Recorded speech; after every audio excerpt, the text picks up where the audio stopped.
Hello, my name is Dante Renee, and welcome to the 10 Room Bizarro YouTube page where I talk about films that I believe need to be talked about more.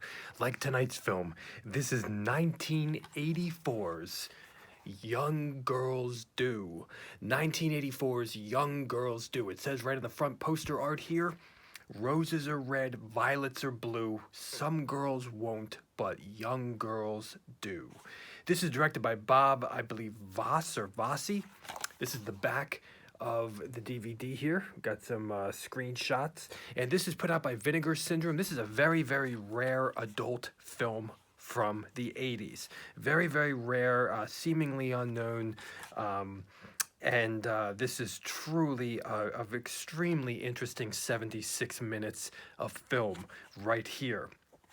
Young Girls Do is based upon the famous adult actress Erica Boyer's life, but the names and characters have changed. And it says in the back here, where did she come from and how did she find her way to becoming a big screen sex superstar? This is Young Girls Do. And you see those bubbles on the front there? Well, those bubbles are also in the film itself in a very creative and artistic fashion, just like this cover is. Now, I don't believe that blonde-haired girl is in the movie, but I could be wrong. But these girls are in the bubbles there. We're going to get into this film here, folks, because this is a film that will take you for a journey. It will sucker punch you about a handful of times, and you're going to get some things you're not expecting. You're going to be really just experiencing something unique. You're going to be experiencing a variety of characters, and also by the storyline itself and the characters that are part of that storyline, it also makes it extremely unique, and I'm going to talk about that a little bit later. I got some notes here, so you might see my eyes divert. Let's get into this movie. First, we have 80s electronic guitar pop jazz new wave for the theme song of the film, with female vocals. It almost sounds like it could have been some hit on some unknown 80s band. It might be, because none of the music is referenced in the credits of this film at all, as far as I could tell. So I don't know if it was actually a real song in the opening credits and in the closing credits of the film. I really should have put my phone up to it and seen if the phone could recognize the song there. Unbelievable, amazing art in the opening credits of this film that involved the bubbles that you saw before, but also some drawn art as well. So great, with the names of the actors, the actresses within the bubbles. The actresses' names are in the bubbles, and I think the actor names are kind of just listed on the side. But such a creative opening credit title sequence displaying not only art, but also it almost looks like this wild artistic screensaver, but also the actors' names, and what a creative way of doing that. Now, I have to say that the main theme song that's at the beginning and at the end really has such a kind of emotionally 80s rebellious new wave vibe about it. That's the best way for me to describe it. It's so freaking great, especially if you like that kind of music. We have this really we have this interesting quote at the beginning of the film where this one girl says, you know, aren't all the guys in California gay? I thought that was very interesting. And we have this kind of slumber party at the beginning of the movie, and we have some girls playing, kind of role-playing as guys, and it goes bad because one of the girls at the slumber party gets emotionally distraught as a result of that role-playing game that they're doing. And that's your first sucker punch in the film, and there are many more to come. Look for some posters in this film for Rod Stewart, the Jackson 5, Cheap Trick.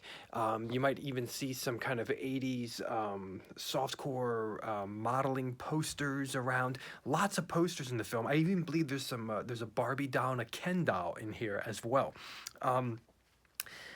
Now, I believe this was shot in California, but I think it's during Christmas time, at least a section, because I saw this one kind of security guard booth for a parking lot or something that had like Christmas decorations around it, but I didn't see that anyplace else.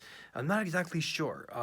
The trees were barren in some of the shots, so very, very interesting. Um, but that slumber party sequence at the beginning of the film had kind of this weird lesbianism makes pain sequence. It was a very interesting sequence.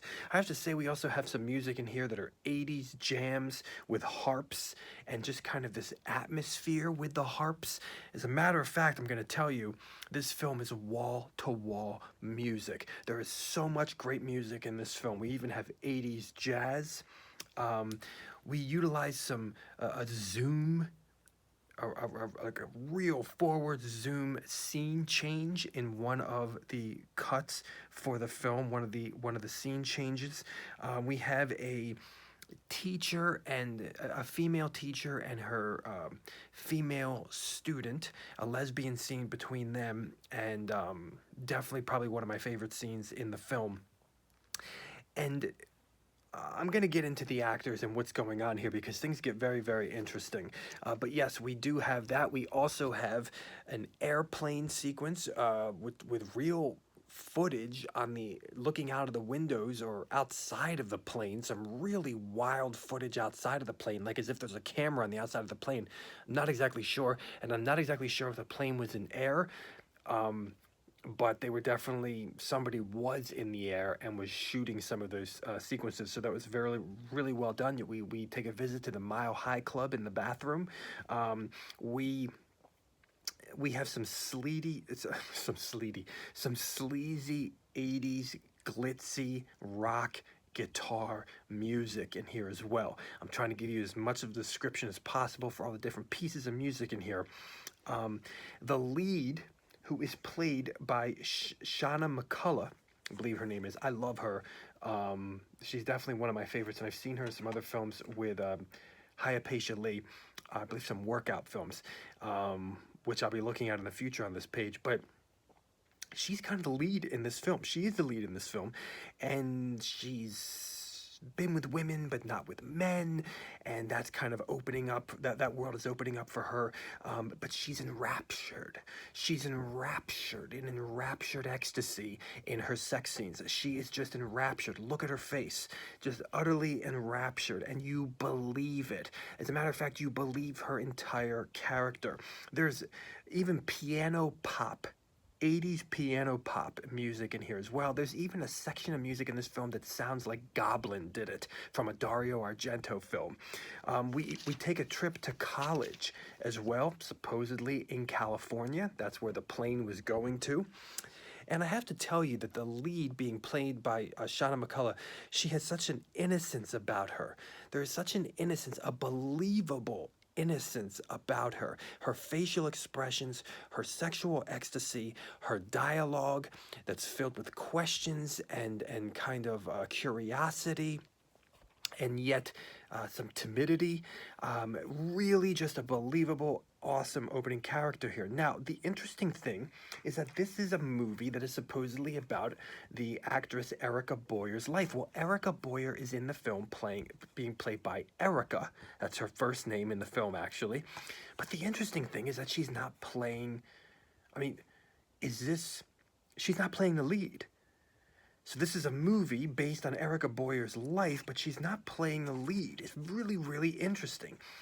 And is she playing herself, or is Shanna McCullough playing her? I mean, I'm assuming she's playing herself, but it's interesting that if it's kind of like this biopic on her life, that she's not the lead.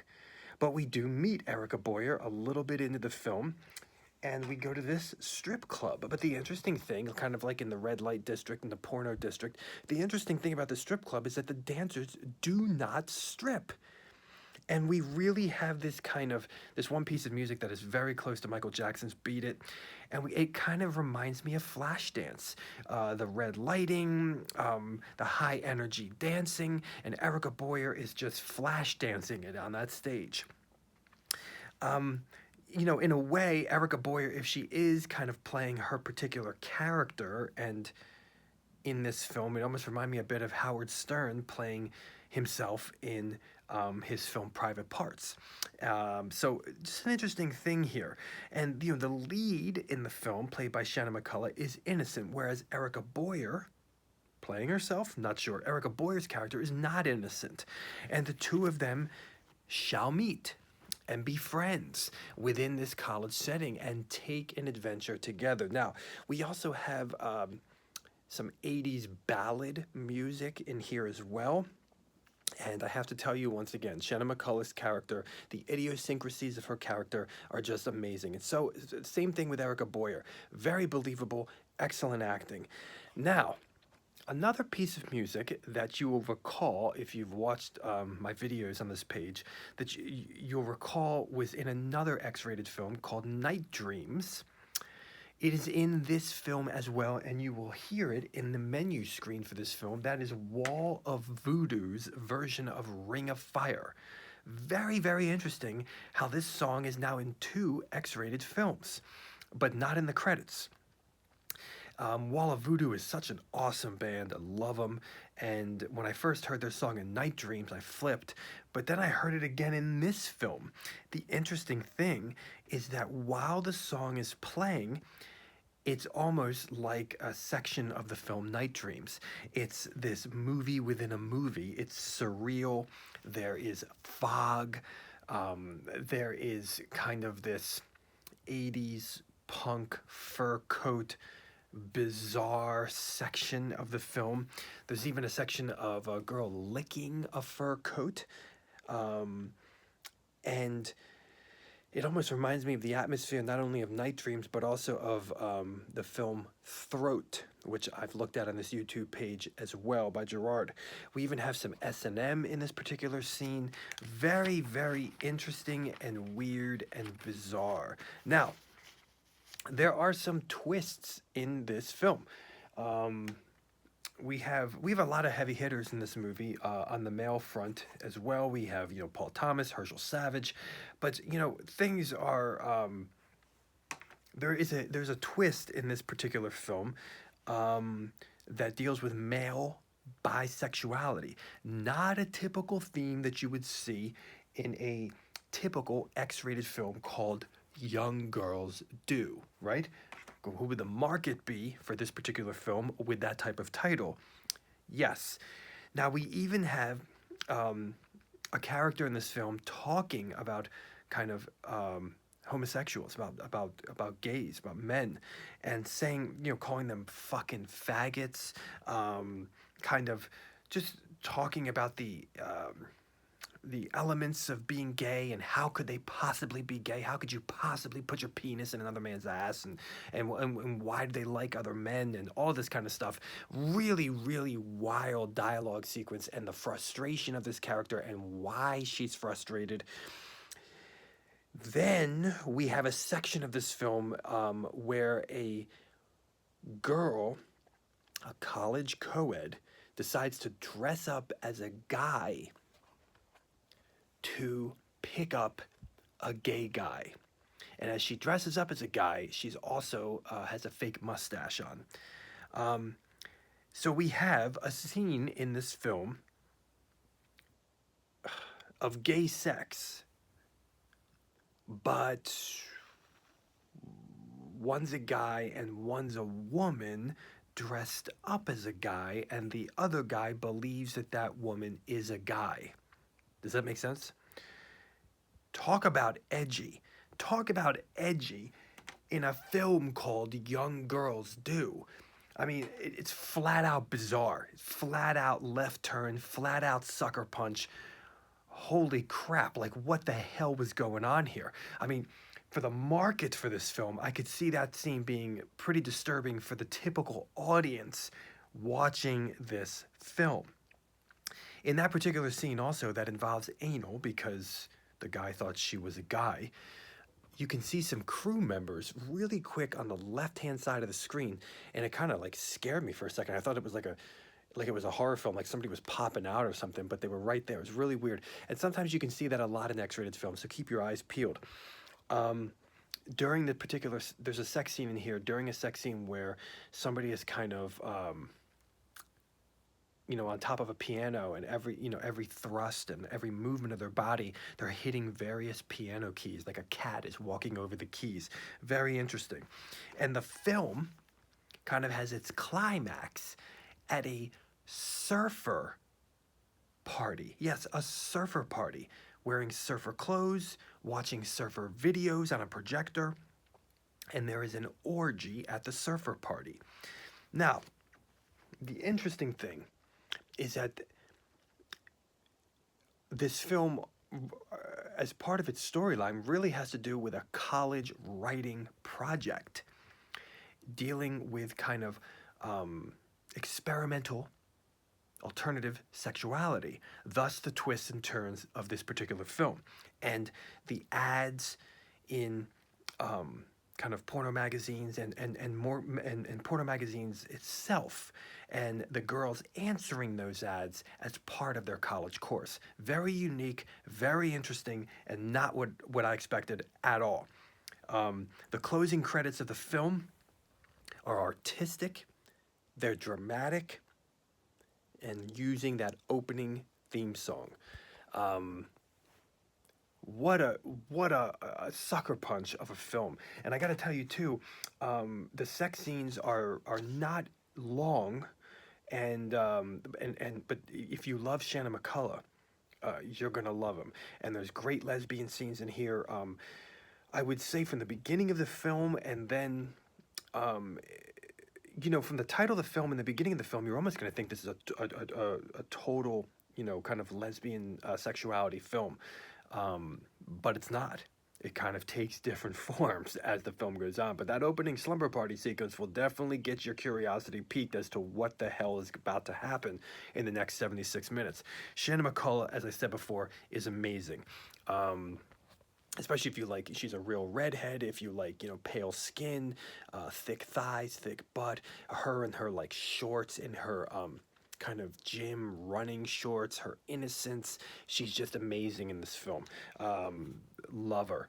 And this is Young Girls Do from 1984. Also, I must say that when people do oral in this film, in particular cunnilingus, when people do that, they're always doing it at an interesting angle. See if you see what I mean. This is 1984's Young Girls Do. Here it is, folks. What a wild, wild adventure of a film. Thank you so much for watching the 10 Room Bizarro YouTube page, where I talk about films that I believe need to be talked about more, like 1984's Young Girls Do. Please feel free to check out my own personal films as well at youtube.com/poopy diarrhea, or just Google apartment 1014 films. Thank you so much, and good night.